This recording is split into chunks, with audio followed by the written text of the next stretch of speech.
Rumus kedua untuk hidup versinya Diogenes adalah dengan pengendalian diri. Jadi mengendalikan diri dari kesenangan duniawi. Apa sih kesenangan duniawi itu? Yang hanya menuruti nafsu, kemewahan, di situ termasuk jabatan, kekayaan, reputasi. Jabatan, kekayaan, reputasi itu mungkin kelihatan baik, tapi katanya Diogenes, semua itu adalah ornamen dari perbuatan jahat. Perbuatan jahat apapun pasti ada hubungannya dengan, kalau enggak jabatan, ya kekayaan, kalau enggak ya reputasi. Kamu boleh sebut kejahatan apapun. Jadi kesenangan duniawi, jabatan, kekayaan, reputasi. Di Jogja kemarin misalnya ada Klitih itu anak SMP ABG yang tidak jelas tiba-tiba baca orang terus lari. Setelah diinterogasi ternyata ya iseng aja untuk kepentingan gengnya, biar dia levelnya naik di gengnya. Itu kan reputasi. Cah cilik sudah ngerti reputasi. Jabatan apalagi, hari ini orang se-Indonesia maki-maki orang yang beda pandangan dengan dirinya, ya, ternyata ya bersenggolan dengan makhluk yang namanya jabatan. Termasuk kekayaan. Kemarin ribut urusan kardus dan kawan-kawan itu kan urusan kekayaan.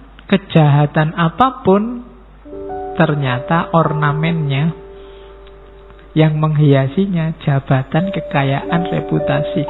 Maka yang ingin hidup alami dan lurus dan benar, jauhi saja itu. Hidupmu akan lebih nyaman. Kamu kan mimpinya selalu kaya, tapi kalau Diogenes kebalikannya, jangan mimpi jadi orang kaya, malah repot.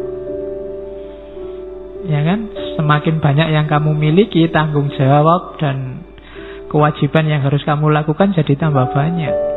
Malah repot. Tadi Diogenes punya cangkir satu aja malah bikin repot.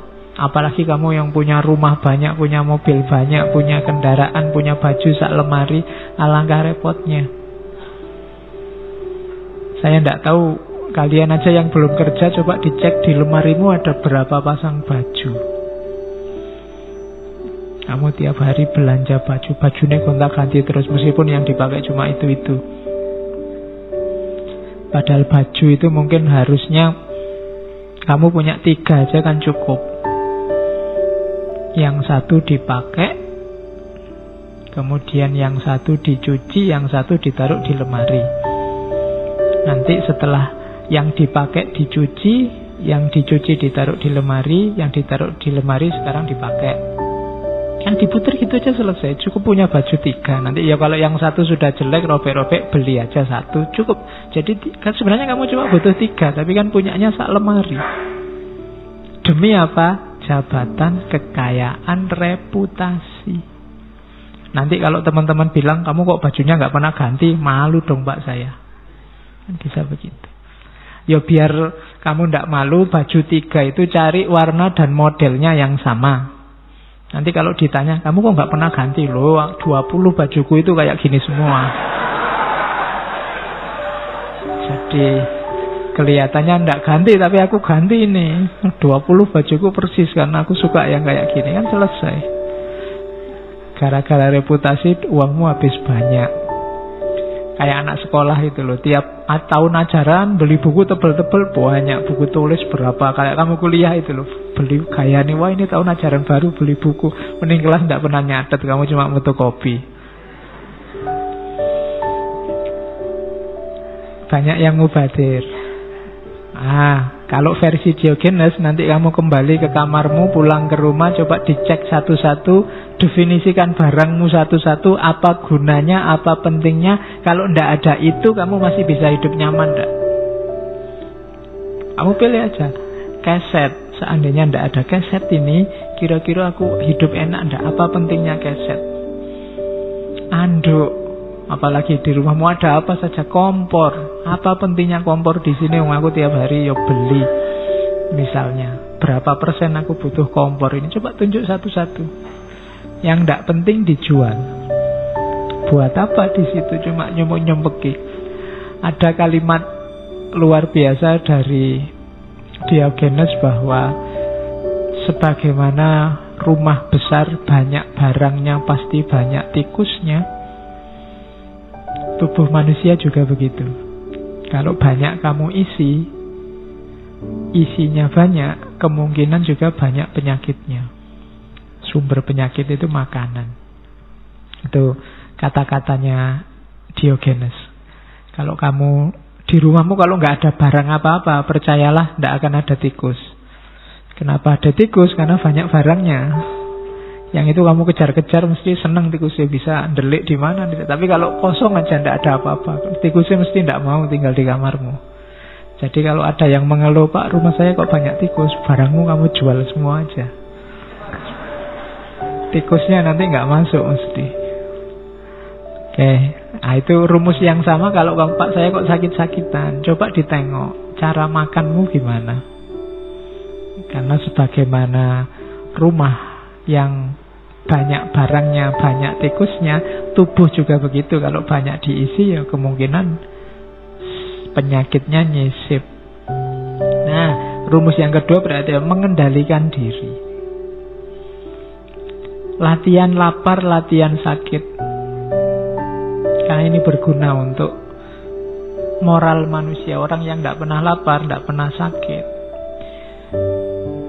kecenderungannya akan sombong, merasa penting, merasa besar. Dan penyakit paling akut dalam dunia moral itu sombong. Makanya Allah tidak akan memasukkan surga orang yang ada kesombongan sekecil apapun dalam dirinya. Maka jangan mengeluh kalau kamu ada kesulitan apapun, ada kesumpekan apapun, sekali dua kali sakit. Sangat manusiawi, menunjukkan bahwa kamu itu lemah.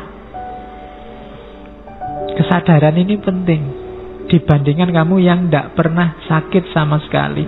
Mungkin ada yang saya itu Pak sakit itu sudah tidak, saya bisa ngatur diri saya sendiri. Kapan sakit, kapan tidak. Kalau saya tidak mau sakit, ya tidak sakit. Itu malah ngawatiri kalau mentalmu begitu. Manusia ya waktunya capek ya capek, waktunya sakit ya sakit. Kadang-kadang sakit, kadang-kadang sehat. Dalam rangka apa? Dalam rangka moral. Biar kamu sadar kelemahanmu. Oke, itu namanya pengendalian diri. Dan kebahagiaan yang sejati, katanya Diogenes, dalam mengendalikan diri ini. Makanya tadi kita berambisi untuk tidak punya ambisi. Lakukan apa saja tapi tidak harus matok-matok target, biar kamu tidak kecewa. Kenapa kamu ngaji? Ya ngaji aja Pak. Paham tidak? Tidak tahu. Dapat apa kamu ngaji? Tidak tahu juga. Dan kok masih ngaji terus? Ya tidak apa-apa, saya tidak narget apa-apa kok. Tapi kalau sejak semula kamu narget, pokoknya saya ngaji, kira-kira dapat 5 sesi, itu saya harus menghasilkan 2 tulisan atau 4 tulisan. Kalau kamu narget gitu, hasilnya mesti kecewa nanti. Saya sudah ngaji puluhan kali Pak, mau nulis nggak bisa, tidak sempet kecewa. Kenapa kamu tadi matok ambisi di depan? Saya mau kuliah Pak, S2 Pak, 1,5 tahun saya target lulus. Ya ndak apa-apa, ambisimu. Tapi ketika kamu matok ambisi, jajarannya ambisi itu kegagalan dan kekecewaan. Meskipun satunya kesuksesan. Jadi ada kemungkinan kamu nanti akan kecewa. Biar tidak nyampe ke terminal yang namanya kecewa, tidak usah ambisius. Pokoknya kuliah ya kuliah yang benar, yang serius, gitu aja. Pingin nulis ya nulis aja. Karena kalau direncana-rencana, dirancang-rancang, biasanya tidak jalan. Terus kamu kecewa. Nah, jadi ini rumus bagus dari Diogenes.